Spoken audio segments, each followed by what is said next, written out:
অনুগত হয়ে এই দোয়া করি। যারা রমজানের শেষ দশকে মক্কা শরীফে থেকেছেন তারা শেখ আব্দুর রহমান সুদাইসের কুনুত পেয়েছেন।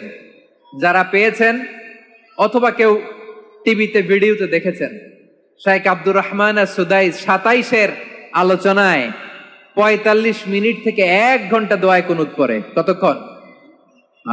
আল্লাহুম্মা হদিনা ফিমান হাদাইত ওয়া আফিনা ফিমান আফাইত ওয়া তাওয়াল্লানা ফিমান তাওয়াল্লাইত ওয়া বারিক লানা ফিমা আ'তাইত ওয়া কিনা ওয়াসরিফ আন্না বিরহমাতিকা শাররা মা কাদাইত ফাইন্নাকা তাকদি বিল হাক্কি ওয়া লা ইয়াকদা আলাইক।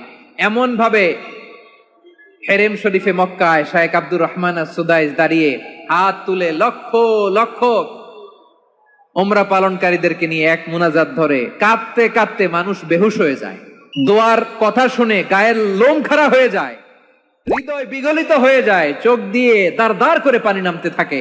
27-এর রাতে মক্কায় শেখ আব্দুর রহমান সুদাইসের দোয়ায় কুনুত যদি শুনেন,